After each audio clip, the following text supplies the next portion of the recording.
guys, and welcome back to the Green Witch Homestead.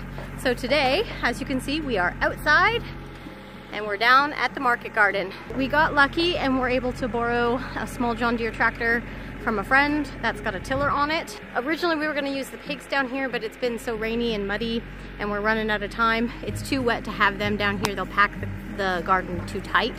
So we're just going to do the traditional tilling method. The reason we're tilling this year is because we did the whole, like, this is the first year for this growing. We put down our compost and manure and let it sit last year, and then we put down straw at the beginning of winter and let it sit all winter long, and now we're turning that all together and loosening up the soil. From this point on, we will never have to till this garden again.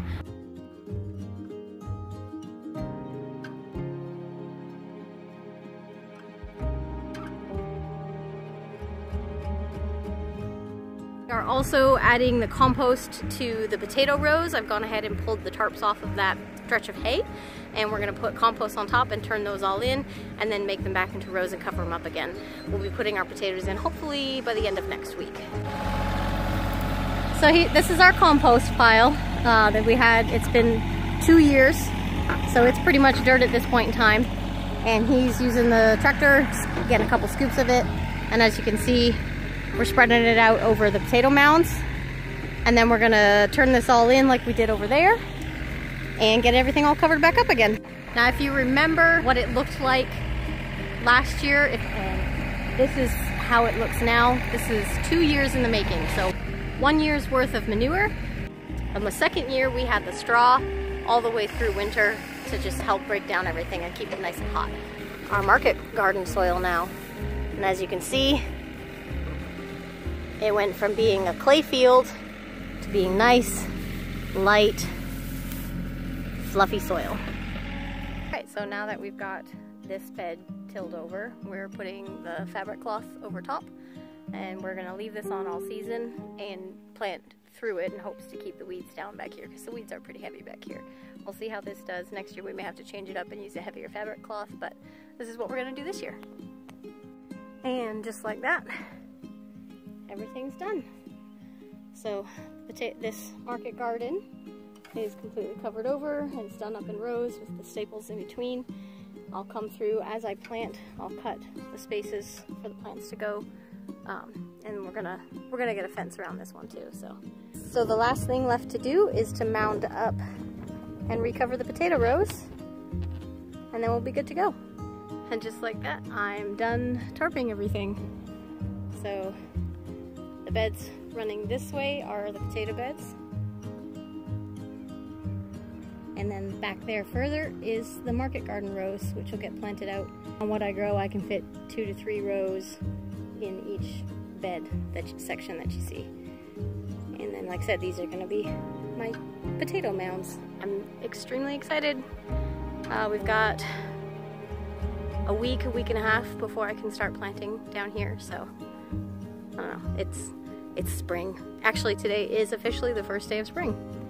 So I'm gonna walk you through a little bit of how to look for the signs of when you need to move your tomatoes or pop them up, and we'll go through the process on how I personally do it. When you're starting seeds inside, the thing to keep in mind with certain plants is they're gonna grow fairly quickly, and you're gonna need to make sure that you do what's necessary to keep them with a good root ball. Here is an update a little bit. These are my California Wonder peppers for the market, and as you can see, like this entire tray here, we've got one that's still hanging on. Most of them didn't make it, but the tray right beside it is big and beautiful. So don't beat yourself up if you lose some seedlings. It's gonna happen. Up here on this shelf are my tomatoes. Now they are looking huge and beautiful. Striae is my Romas and my beefsteaks for the market, and they have not been up-potted yet. So this is the tray that I'm going to be working on today. As you can see, these guys have been potted up, which is why they're lower in the pots. And what's really neat too, after the first pot up, if you look in here, the difference between these tomatoes and these ones up front, the tomatoes start to take on more of their natural tendencies. So your bigger beefsteaks and stuff like that will start to grow a little faster. And these guys here are a cherry tomato, so they don't quite grow as fast. Potting up is not necessary for every plant. I usually will pot up my tomatoes and my peppers. Everything else I pretty much just grow in there until they have their second or third set of true leaves, and then I put them out in the garden. After about 4 or 5 days, your tomato seedlings should look like this. These are just a tad leggy because I have them with some older plants, so the light's a little bit higher than it should be. But that's not a problem with tomatoes, because when you transplant them or pot them up, you're going to bury them back down to right about there. Anyway. So after about 2 to 3 weeks, your tomatoes should look kind of like this. These here are the cotyledon leaves, and these here, as you can see, they look like proper. These are called true leaves. It's a little easier to see on this one here. You got your cotyledons, and then you've got your true leaves, and this is the first set of true leaves, and then there's a second set coming up in the middle there. Alright, so first thing that you do is very, very carefully remove the plants from the pot.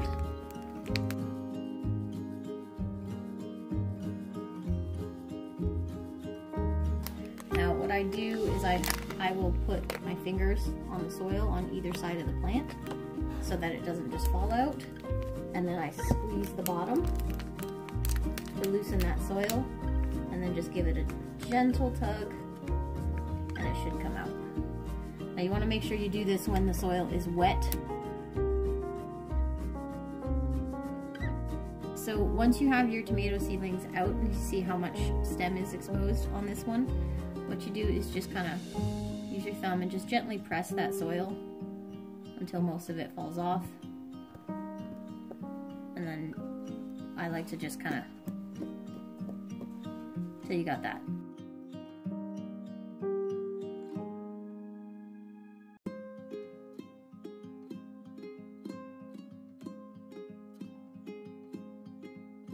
Now that you've done that, you have all this excess soil. This is not wasted. You can still use this. My pot. Put this soil back in like this. Then I take my handy dandy marker, push all the way to the bottom of the pot and kind of make a wide circle. So all the way to the bottom, wide circle. The reason that you want to go all the way to the bottom when you're up potting your tomatoes, because I'm not making a larger pot, but I'm going to bury this tomato as deep as I can. So then I'll take my tomato plant and I'll put it in that hole, and really gently with my finger I'll just kind of push it down as far as it'll go.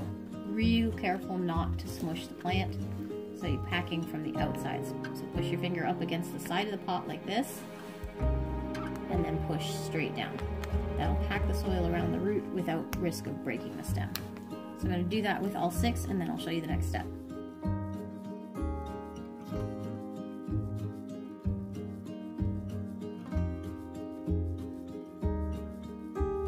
So now I've got all 6 of these tomatoes back in the same pot, and you can see how far down the soil is. So I'll take this extra soil and just really gently gonna put it in around the plants and just pack it down from the sides. You can see that. So just kind of packing it down just a little bit. You don't have to pack it too tight on this one. Just real gently, just fill those pots back up. Remember, you're doing this with wet potting soil, so it is a little easier to work with. It's not going to be floofing around. It gives you a little bit more of a pack, so you don't have to press it too hard.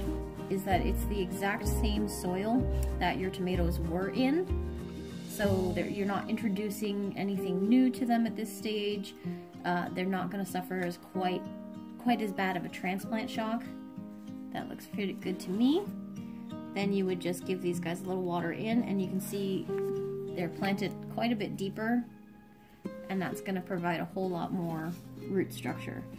So another method for potting up, which is the more traditional one that people know, is to move your tomatoes from a smaller container into a larger container. Or if you want to have your tomatoes look bigger before they get out into the garden, you can do the traditional method, which is getting a larger container. This is still my seed starter mix, so you just take your pot, pretty much the same principle. Now I have this little plug that I made, so I just like to do this. Pack everything down with that little plug in there, and then pull that little plug out, and you've got that perfect little hole. So then you take your seedling and you place it in that little hole, just like that. And as you can see, if you look at the side, how that seedling is now sitting below the level of the pot, take your extra soil and dump her in, very gently holding that plant in the center position where you want it, and then just packing everything down around it. And like I said, pack from the outside towards the plant. And there you have it.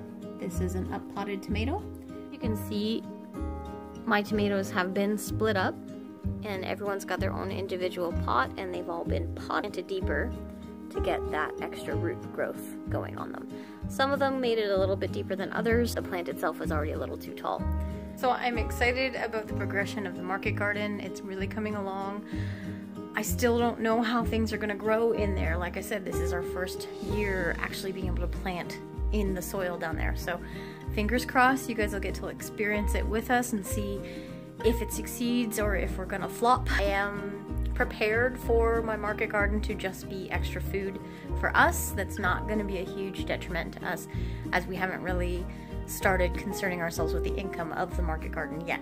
I've applied most of the things that I've learned through my Master Gardener's courses and through watching other people on YouTube. I'd love to hear down in the comments if you guys are planning a market garden this year at all, or if you have any other questions regarding selling at a farmer's market. And I hope you learned a little bit about why you should up-pot tomatoes and what to look for so you know when to up-pot your tomatoes. Comment down below, let me know how you're doing. Are you growing tomatoes this year? Have you up-potted them before? I love hearing from you guys. I'm super excited for next week because I'm going to be planting my green stalk tower, getting it filled up, showing you how it works, getting my lettuces and stuff in there and out into the garden. If you're enjoying our channel, make sure to give us a thumbs up and let us know. And as we officially roll into spring, be sure to subscribe and follow along on our adventures here on the Green Witch Homestead. Thank you all for watching, and remember, get your hands dirty.